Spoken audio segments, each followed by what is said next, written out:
Bienvenue à ce nouvel épisode de Sujets à relais, donc le podcast où les invités arrivent avec 3 sujets chronométrés qui les intéressent, qui les passionnent. Donc, on passe à travers tout ça. Sans plus attendre, accueillons notre invité du jour, Marie-Josée. Bonjour. Salut David. Merci d'avoir accepté l'invitation. Merci à toi. Donc, pour les gens à la maison qui ne te connaissent pas, comment tu pourrais te décrire par un objet, une couleur, une chanson, qui c'est? Je vais me décrire par une saison, C'est vrai? l'hiver. Ah, voilà. Parce que dans une autre vie, je pense que j'étais soit un renard arctique, soit un flocon. Ah oui? Mais ouais, moi, je pourrais vivre 12 mois par année dans la neige sans me plaindre. Je déteste l'été. Donc, ça me résume vraiment en peu de mots. Donc, les bases sont mises. On te Les connaît un peu bases sont plus. mises. Oui, je suis très glaciale. OK, on va voir comment on peut explorer ça dans les prochains sujets. Donc, tu m'as nommé 3 sujets par lesquels tu aimerais commencer. Hey, je te laisse choisir, sincèrement. OK. Mais je garderais celui-là d'enfant unique au milieu. OK, donc on commence par la musique. Go! Quel Super. genre de musique te passionne, te fait triper? Toute. Tout? Toute la musique. Moi, j'ai une collection de 900 disques chez nous. OK, c'est j'ai- pas une exagération, là. Non, c'est pas du tout une exagération. Puis je pense que j'en aurais plus si les HMV n'étaient pas partis en On s'ennuie fumée. des HMV. Hey, on s'ennuie des HMV. Moi, c'était un de mes plus grands plaisirs dans ma vie, là, d'aller comme passer 4 heures dans un HMV en sachant pas nécessairement quel album je voulais, mais sortir avec 12 albums. Wow. Tu sais, je faisais rangée par rangée, section par section, puis je me laissais inspirer par... Des fois, c'était juste la pochette ou le titre des chansons qui me parlaient.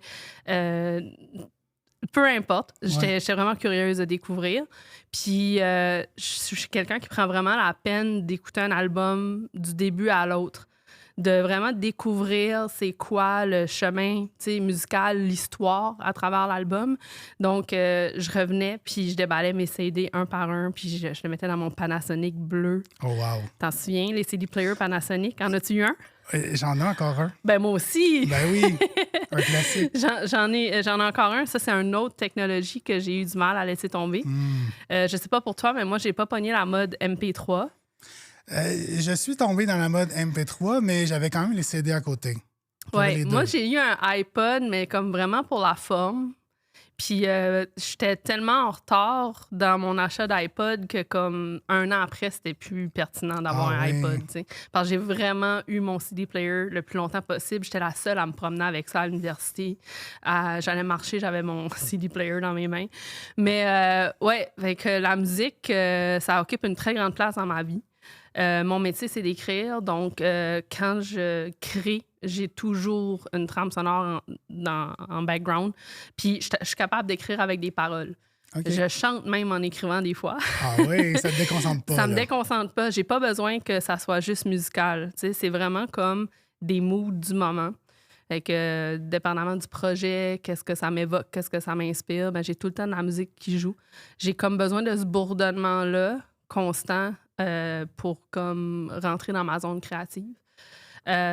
Donc, ouais, je viens avec ça beaucoup de nostalgie aussi. Puis je pense que ça ramène... Tu sais, ça me permet de rentrer dans les zones de mes personnages aussi que je crée. Donc, ouais, la musique occupe une très, très grande place dans ma vie. C'est ça, j'allais te demander comment la musique influence ton écriture, mais tu le nommes, les personnages, par rapport à ce que tu entends. Oui, c'est ça. Tu sais, comme à un moment donné, arrive un moment dans le processus créatif où tes personnages, je dis souvent que, tu sais, ils ont des jambes, ils s'élèvent, ils sont plus juste du carton, puis ils te parlent. Tu sais, fait que des fois, j'essaie d'écrire une réplique pour un personnage, puis j'ai l'impression qu'il me dit non, je parle pas de même, tu sais. Donc, ces personnages-là, au-delà de ce que je fais dans l'épisode, je trouve qu'ils ont une personnalité qui les dépasse. Puis souvent, il y a comme certains personnages qui vont m'envoyer dans certaines zones, tu sais, des zones plus classiques, des zones plus pop, des zones plus rock. Puis ça m'aide vraiment à les conceptualiser. J'ai comme besoin de tout le temps ce train-là, de travailler dans le silence, je suis pas bien. Fait que travailler dans un bureau avec d'autres gens autour, je suis pas bien non plus. J'ai comme besoin de mon espace avec ma musique dans mes oreilles. Mhm. La musique t'accompagne dans ton travail, t'a accompagné à l'université, mais comment ça a commencé tout ça, la musique, les premiers artistes, ou est-ce que ça vient de tes parents? Comment ça... Ben, mes parents écoutaient beaucoup de musique. OK. Il y avait beaucoup de disques aussi à la maison. Fait que j'aimais beaucoup passer du temps. On avait comme un meuble là, avec notre télé cathodique. Puis il y avait en haut, il y avait un système de son. Puis il y avait des tiroirs à côté. Puis c'était rempli de disques. Fait que j'aimais ça, tu sais, en prendre un, le tester, écouter, tout ça. Fait que tu sais, les plus vieilles tunes que je me souviens, là, c'est du Nirvana que ma mère écoutait, du Offenbach, du Pink Floyd, Roger Waters, Supertramp aussi. Mon père, lui, il était dans un autre registre. C'était Tina Turner, Cher, Jean-Pierre Ferland, Marie-Carmen, Laurence Jalbert. OK, mais ça te faisait quand même un éventail intéressant. Exactement. Mon père était plus du côté de la musique québécoise quand même. Quoique Offenbach, ça, c'était le coup de cœur de ma mère québécois. Là. Donc, ça faisait partie beaucoup de ma vie, de ma petite enfance, 4, 5, 6 ans. Puis, mon premier coup de cœur d'humaine, là, autonome, c'est les Hanson, les frères Hanson. Oui. Et tout le monde pense qu'ils ont juste fait Bop, là, mais ils ont fait bien plus que ça. Là. Ils ont une dizaine d'albums studio quand même. Puis moi, je les ai suivis tout au long de leur carrière. Fait que les Hanson, ça a été mon premier concert. OK. En fait, c'est pas vrai. Mon premier concert, c'était à 5 ans. C'était Marie-Carmen. Ah oui? Elle m'a touché la main. Je pense qu'elle était vraiment surprise de voir une enfant à 11 h à Foire-Brayonne dehors J'avoue. le soir avec son gardien et sa gardienne. Mais ça a été mon premier spectacle, mais ça m'a donné la piqûre. Puis mes parents m'ont amené voir les Hanson au Centre Molson, Wow. maintenant le Centre Bell. Avec ma grand-mère, gros road trip, on avait eu du fun. Et ça m'a vraiment donné la piqûre des shows. Fait que autant que j'ai 900 disques, autant que j'ai plus de 400 concerts à mon actif.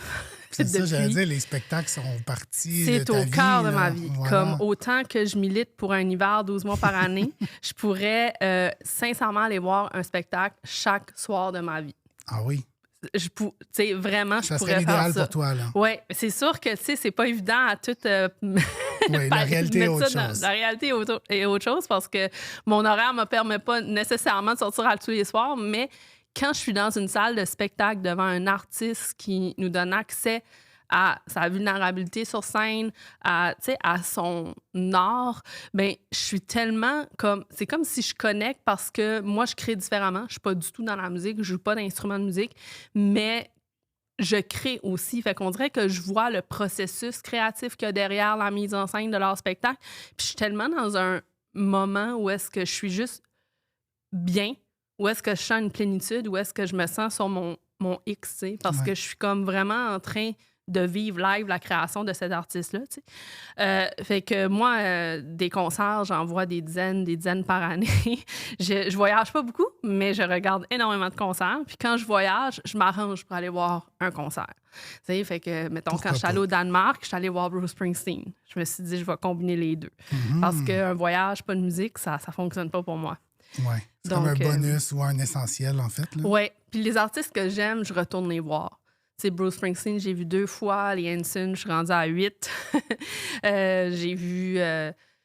J'ai vu les Tragic Lips, j'ai vu... écoute, là, j'en ai Il y vu en a plein. Là. beaucoup. Si je me lance dans ma liste, j'ai vu Cyndi Lauper 2 fois. J'ai souvent été voir les 3 accords. Tu sais, comme les artistes qui me parlent beaucoup, je les suis un peu dans leurs tournées puis dans leurs albums et tout ça. Donc, ouais. Oui. Si on pense conditions, il y a des grandes salles, les petites salles, les spectacles extérieurs. Quel est l'idéal pour toi? Ou peut-être il y a un endroit classique pour toi? C'est l'artiste. Je vais où l'artiste m'amène. C'est certain qu'un 30 juillet au Parc Jean-Drapeau, quand il fait 40 feel like 44, c'est pas mon idéal pour aller voir The Weeknd, mais je le fais pour The Weeknd. Donc, je suis une grande concert goer. Je vais avec mon meilleur ami d'enfance qui est à Montréal, qui travaille en droit du divertissement. Donc, on a grandi ensemble à Edmundston, mais on est vraiment 2 fans finis de la musique. Puis, on a la curiosité aussi, tu sais, dans le sens que, tu sais, mettons, je vais aller voir Kylie Minogue puis Lady Gaga avec lui, mais il va venir voir Genesis puis Phil Collins avec moi. Tu sais, mais il aime Phil Collins aussi. Mais tu sais, on a toutes les deux cette grande ouverture musicale-là. Comme la musique, ça nous passionne au même niveau. Donc, on est très complémentaires quand on va dans les concerts. Fait que des fois, même si, tu sais, comme on est allé voir Paul McCartney ensemble, puis je connais beaucoup plus la musique de Paul puis des Beatles que mon ami, mais il connaît ça quand même, puis il savait que c'était important pour moi, fait qu'on vivait ça ensemble. Comme des fois, je vais voir des shows où c'est plus lui qui connaît le répertoire, mais on vit ce moment de symbiose ensemble, c'est le fun, tu sais, parce que aller voir un concert tout seul, je l'ai fait quand même, là, mais c'est pas la même vibe. Puis aller voir un concert avec quelqu'un qui aime pas vraiment les concerts, c'est pas non plus la même vibe. Ouais, quelqu'un qui reste assis, par exemple, ou qui connaît pas, ou qui apprécie pas, on le sent, Oui, là. qui chante pas du tout, on dirait qu'il a juste hâte que ça finisse, c'est pas la même affaire, tu sais, c'est pas la même affaire. Puis nous, ben, on est allé voir 2 fois les Hey Babies. Oui, j'en ai T'sais? même pas parlé. J'ai parlé de la musique aussi sur mon épisode, mais oui, les Hey Baby, j'avoue que cette musique-là, puis il y a eu toute une évolution aussi dans leur style. Absolument. Fait que ça me parle. d'où ce qu'on disait tantôt de vraiment suivre l'artiste dans l'évolution de sa création. Fait que pour moi, il y en a qui disent, comme mes parents, moi, ils comprennent pas que je retourne voir le même artiste en concert. Ouais. Mais, tu sais, je leur donne tout le temps le parallèle de comme on écoute au Malone à chaque Noël. Voilà. C'est une tradition. C'est, Ouais. tu sais, c'est dans la... Tu sais, vous aimez ça, tu sais. Fait que si on peut réécouter un film plusieurs fois, pourquoi on peut pas réécouter un artiste plusieurs fois? Puis pour moi, le spectacle est tout le temps différent. Il y a tout le temps quelque chose aussi qui se passe, qui est pas calculé dans un spectacle. Oh! Pile. Question... Faut passer au prochain. Ben, une question supplémentaire pour toi. Oui. Tu dirais le pire album ever, ça serait lequel? Le pire? Oui, selon toi. Oh mon Dieu, je peux pas répondre à ça. Non? Le pire? Je peux pas en trouver un parce que... Tu sais, c'est certain que si je me mets à écouter de la musique que j'aime pas du Ouais. tout, comme personnellement, du gros heavy metal guttural, je vais pas écouter ça. Fait que je pourrais pas dire que c'est le pire album dans la mesure où j'écoute pas ça. Puis pour des gens, c'est peut-être le meilleur album, tu sais. Mais tout ce que j'achète, je prends le temps de l'écouter. Puis ça veut pas dire que j'aime toutes les tunes, Ouais. mais je prends le temps de comme un peu analyser la démarche musicale, le processus du créateur. Fait qu'on dirait que je peux pas trouver qu'un album est pire parce que sans doute que pour lui, il y a quelque chose qui est bien, tu sais, Ouais. qui fait partie de sa démarche artistique. Donc, Mais t'aimes tellement la musique que t'es capable de trouver quelque chose de minime, même si c'est moins ton style. ouais, T'apprécies quand même. Là. ouais, exact. Excellent. Prochain sujet. Prochain sujet. Donc, tu m'as dit dans le centre, être enfant unique. Oui. Permets-moi de mettre notre petit 10 minutes. Yes. J'avais pas réalisé que c'était des 10 minutes. Ah oui, c'est rush, là. On n'y est pas. On n'y aise pas. Donc, c'est ta parfait. situation, j'imagine. C'est ma situation, effectivement. J'avais envie de te parler de ça parce que je suis rendue à 37 ans. Je suis rendue à l'étape où mes grands-parents sont partis. Donc, mes parents et mes oncles et mes tantes sont rendus les aînés dans la famille. Puis, récemment, j'ai eu à vivre le décès de ma belle-mère. Puis, ça désolé me pour fait réaliser, tu sais, que toi aussi. Non, j'ai dit désolé pour ça. Non. Ouais. Je pense que ça avait dit toi aussi, mais je m'apprêtais à non. t'offrir mes sincères Non, je condoléances. touche du bois, tout va bien. D'accord. OK. Mais oui, c'est ça. J'ai eu à vivre ce deuil-là qui est encore assez frais. Puis j'ai vu, tu sais, mon chum avec son frère et sa sœur, tu sais, vivre ça d'un point de vue de fratrie, tu sais. Puis ça fait longtemps, moi, que j'ai... Ben, en fait, pas que ça fait longtemps, j'ai jamais été en paix avec le fait d'être enfant unique. J'ai demandé à mes parents, là, pour un frère ou une sœur, là, jusqu'à l'âge de 16 ans. Ah oui. Et tout s'est déconstruit quand mon père m'a dit « Ça arrivera pas, Marie, j'ai un rendez-vous pour me faire vasectomiser. » Voilà. Fait que là, je savais que... C'était quand même final. je savais que c'était final. À 5 ans, j'avais demandé un frère sur ma liste de cadeaux de Noël. J'ai eu un chat. Donc, les chats sont arrivés comme ça dans ma vie et sont encore dans ma vie à cause de ça. Je pense que ça l'a comblé un manque affectif chez moi, mais en même temps, c'est des bêtes formidables. Je pourrais en parler pendant des heures, mais ce n'est pas un des sujets. Voilà. Mais ça m'a fait découvrir un animal puis une présence que peut-être dans un autre contexte, si j'avais eu des frères et des sœurs, il n'y aurait pas nécessairement eu un animal de compagnie. Je pense que mes parents m'ont vraiment adopté un chat parce qu'ils se sentaient coupables de ne pas me donner ce que je voulais sur ma Ouais. liste. Puis ma mère déteste les chats. Elle a peur des chats. Fait que je me disais, elle a fait quand même un sacrifice. Oui, c'est ça, c'est vraiment un J'ai un sacrifice. papa amoureux des chats qui a grandi avec des chats. Fait que je pense qu'il a comme joué dans la balance. Mais le fait que, tu sais, elle adopte un chat plutôt qu'un chien, je sentais quand même qu'elle était à l'écoute de certains de mes besoins. Mais je suis pas en paix avec ça parce que moi, mes parents, ils étaient workaholic, sont à la retraite depuis 2 ans, sont plus occupés qu'avant la retraite. Non. Donc, j'ai pas vraiment de parents présentement. Je les aime, là, mais ils sont Sont tout occupés. le temps... Hey, ils sont partis, ils font des road trips, ils vont dans des musées, ils n'ont jamais été dans des En musées même de temps, leur tant vie. mieux. Tant mieux, Ouais. ils en profitent, Oui. bien sûr. Mais faut que, tu sais, faut que je leur envoie comme un texto 2 jours d'avance pour savoir si je peux les appeler dans 2 jours. tu sais. Ouais, je comprends. Faut que je prenne rendez-vous pour leur parler. C'est assez drôle. Mais je dis ça avec plein d'amour. Ben oui. Mais c'est ça, tu sais, je trouvais ça difficile parce que mes parents, ils étaient propriétaires des salons de billard d'Olise, puis d'un restaurant. Mon père était aussi propriétaire d'un immeuble à qui il louait à un super club Vidéotron, un autre, on pourra parler de ça dans la nostalgie tantôt. Parfait. Oui, c'est ça. Puis donc, c'était pas tout à Edmundston. Il y en avait à Grand-Sault, à Woodstock, à Rimouski, à Rivière-du-Loup.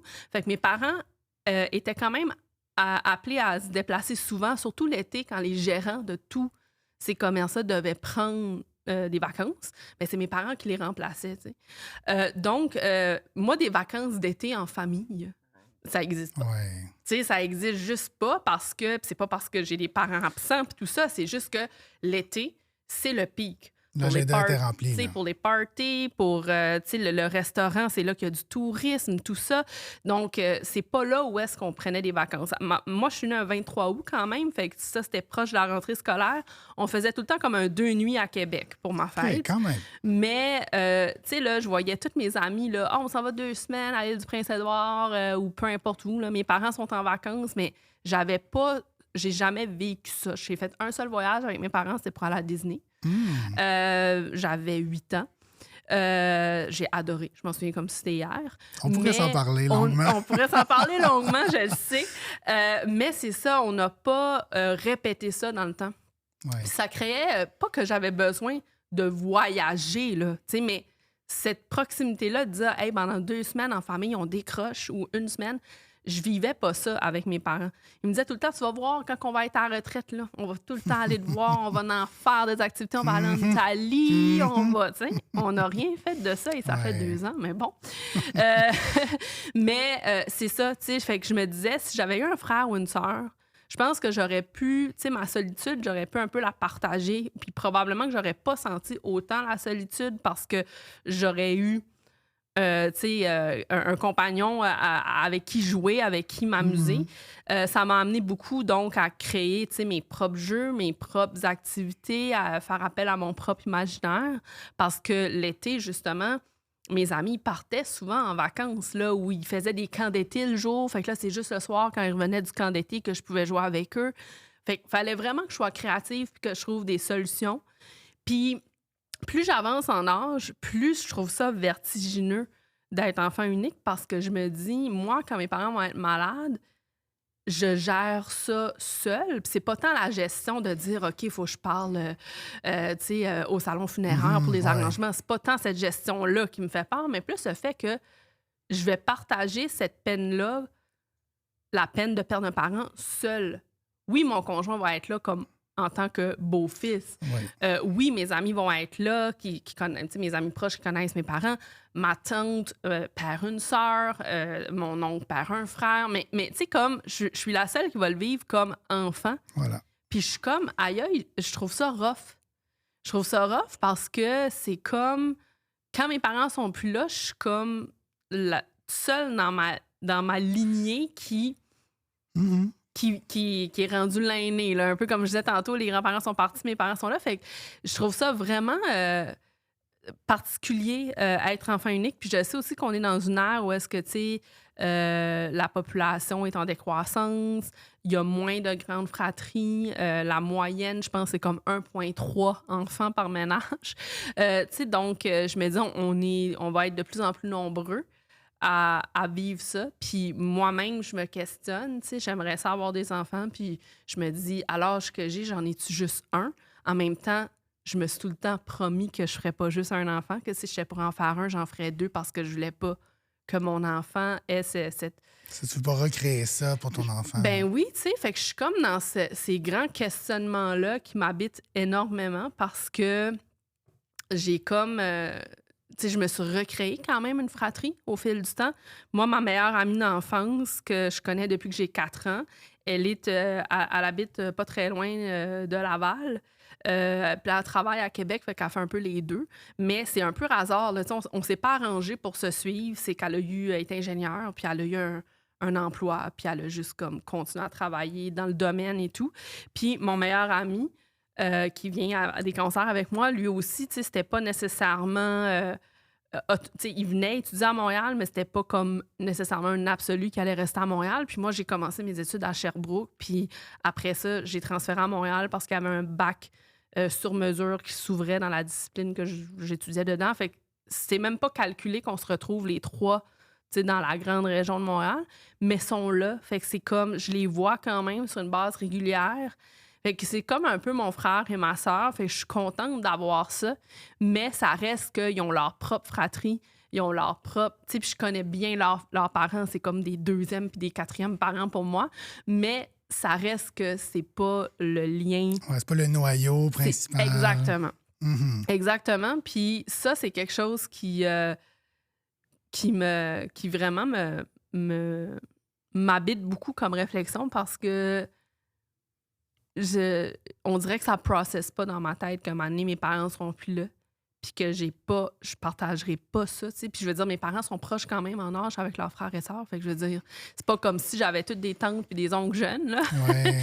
Puis j'ai pas énormément de cousins-cousines, moi. OK. Parce que du côté de ma mère, ils sont 5, puis il y a 2 de ses sœurs qui ont eu 2 enfants chaque, mais son frère et son autre sœur n'ont pas eu d'enfants. Puis il y a une partie de la famille qui est à Yellowknife. Donc, C'est plus loin. je les adore, mes cousines. On s'est vus souvent les étés, mais tu sais, je les ai pas vus autant que mes autres cousins. Mais mes cousins qui sont à Edmundston, j'en ai 5. Fait que 3 du côté de mon père, puis 2 du côté de ma mère. Puis c'est comme mes cousins du côté de mon père, on a comme un 10 ans de différence.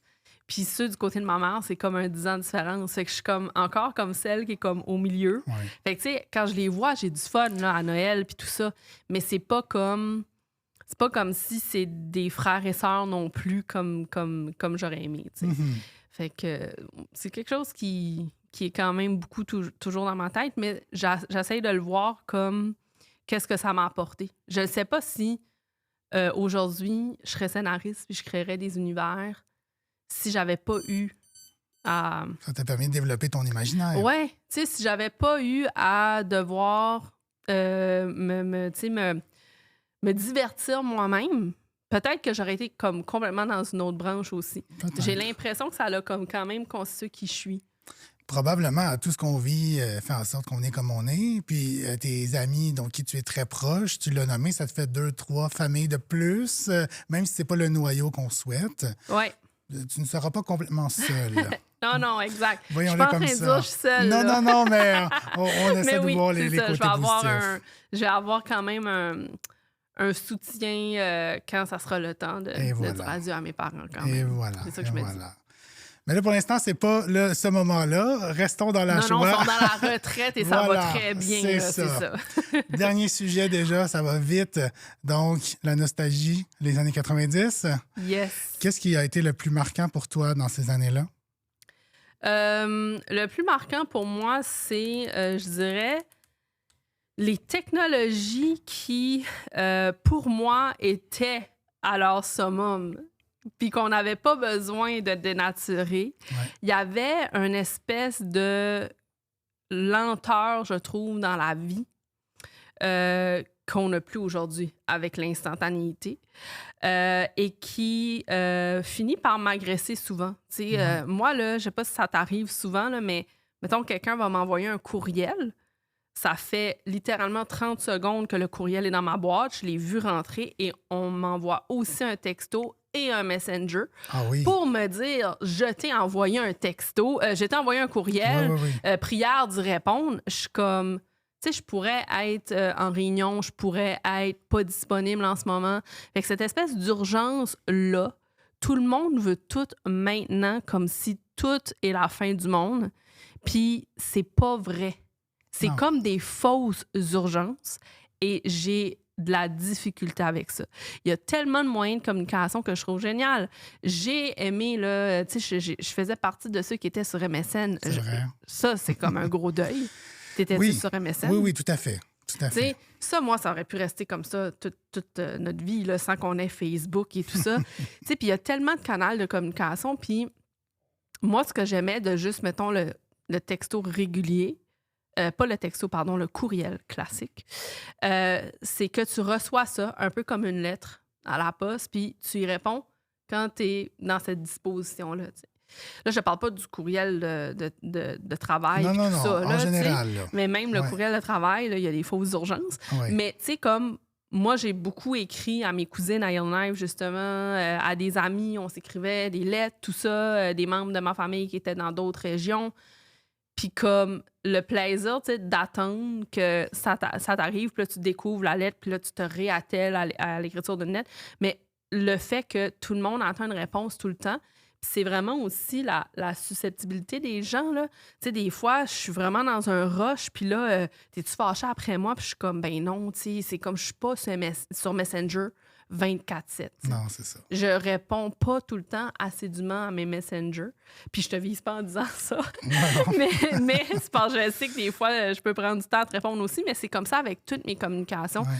C'est que je peux pas tenir le fil. Tu sais, moi, mon métier fait que je travaille avec différents gens. Tu sais, je peux travailler avec une 50aine de personnes différentes par production. C'est jamais nécessairement les mêmes.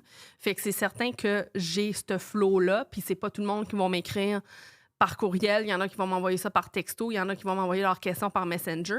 Fait que je perds le fil à travers mes amitiés, puis mes connaissances, puis le café que je vais aller prendre avec quelqu'un, ben ça peut prendre 7 mois avant que j'aille prendre le café parce que, je veux dire, on est dans un flow tout le temps.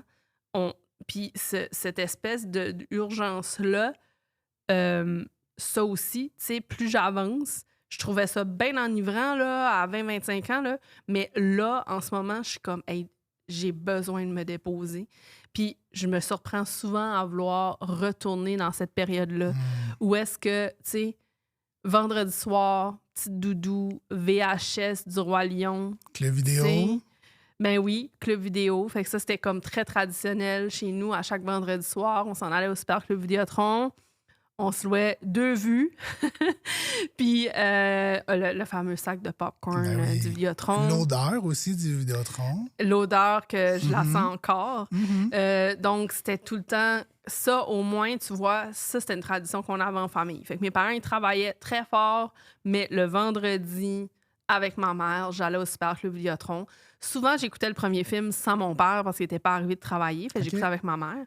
Mais le deuxième, souvent, on l'écoutait ensemble ou sinon, on l'écoutait le samedi matin. OK. Mais tout le monde était là. Ouais. C'est ça. Fait que, tu sais, mais ça, c'était comme... Puis on est full matinal. Ben, ma mère n'est pas matinale, mais mon père est matinal. Fait que le matin, c'était comme vraiment mes moments plus privilégiés avec mon père. Fait que, tu sais, fait que des fois, je l'écoutais avec mon père le film sans ma mère, tu sais, parce qu'elle dormait, puis elle l'avait fait... Elle l'avait écouté la veille. Fait qu'on n'était pas nécessairement tout le temps les 3 ensemble, mais ouais, il y avait quelque chose à cette époque-là, les disques. Puis je sais que ça revient à quelque chose de matériel, mais en même temps, je trouve qu'il y a trop d'affaires qui sont rendues virtuelles. Ouais. Tu sais, je veux dire, oui, c'est du... Mettons, d'un point de vue, sauvons la planète, produire moins de... Tu sais, mais en même temps, je me verrais pas non plus que tous mes livres soient sur une tablette. Tu sais, Kindle, là, tu sais. Oui, il y a comme un attachement à l'objet. À l'objet, oui. Tu sais, puis ils ont des odeurs, les objets, là. Tu sais, moi, quand on parlait des disques tantôt, quand j'ouvrais le livret tout frais là, dans le Oui. disque. Là, tu sens, là, c'est fraîchement imprimé. Là. Tu sais, il y a cette odeur-là, l'odeur des livres, tout ça. Il y a comme. Puis c'est un objet artistique, tu sais, que dans le virtuel, c'est comme ça passe. Tu sais, ça vient, ça passe. Oui. Moi, en ce moment, ma création que je fais, tu sais, il y en a qui restent des années sur les plateformes, sont en rediffusion, mais quand je suis arrivée dans l'industrie il y a 15 ans, ben une fois que je terminais un projet, j'avais accès aux DVD que je pouvais m'acheter, tu sais.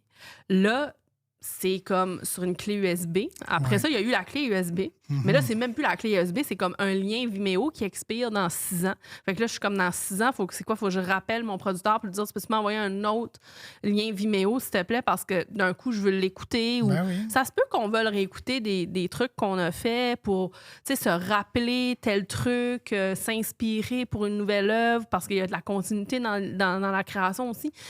Puis c'est ça, c'est rendu comme éphémère. Puis Ouais. ça, c'est ça qui crée le plus grand sentiment de nostalgie chez nous. Là. Le fait aussi de... Tu sais, moi, j'étais tout le temps dehors l'été. Je dis pas que les enfants vont pas dehors, mais on pouvait pas être comme sur nos tablettes puis nos ordis. Non, puis parce que ça n'existait pas, ça premièrement. existait pas. Mhm.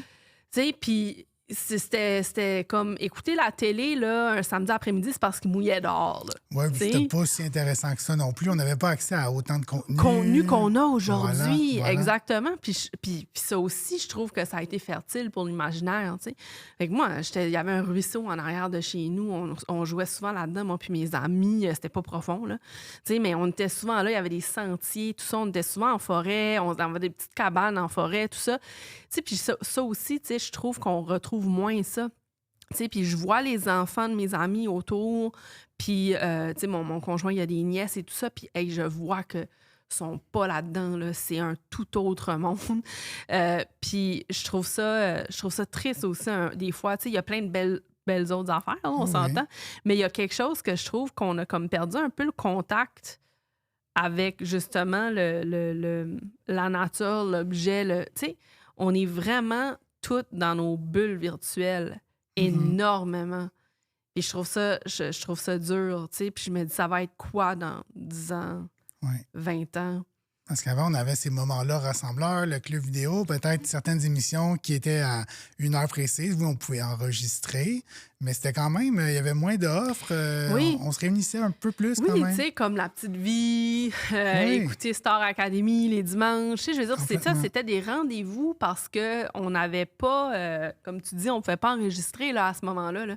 Moi, je me rappelle, je sais pas si tu as écouté ça, Les Misérables en cartoon à Non, Télé-Québec. Non, j'ai pas vu passer. Oui, écoute, ça devait être autour de quand j'avais 7-8 ans. Là. Puis ça jouait, me semble, les mardis soirs à 7 heures. Là. Hey, écoute, là, tu sais, des fois, on allait voir ma grand-mère, tout ça, là, puis là, je voyais, là, tu sais, il était 6h49 sur le cadran, puis j'étais comme, maman, faut s'en aller, je veux voir Les Misérables, tu sais. Puis, fait que ce genre de truc-là, c'est qu'on a perdu un peu aussi le contact au temps, parce que tout est accessible en tout temps. Ouais. Puis ça fait comme le pont avec, c'est comme l'antithèse de tout est accessible en tout temps, fait qu'on peut prendre notre temps, mais c'est aussi l'antithèse de tout est accessible, fait que réponds-moi maintenant, dans l'immédiat, maintenant, tout de suite. Puis c'est ça, je trouve qu'on perd un peu de la chaleur humaine en faisant ça aussi. Ben 100%. Je pense que ça close bien Hey, ça close le super sujet. Et on a déjà plus de sujets. C'était tout le temps que nous avions. Ben, hey, Merci beaucoup ça d'être me fait venu plaisir. au podcast. Donc, plaisir. à la maison, merci d'avoir écouté et à un prochain épisode de Sujet à relais.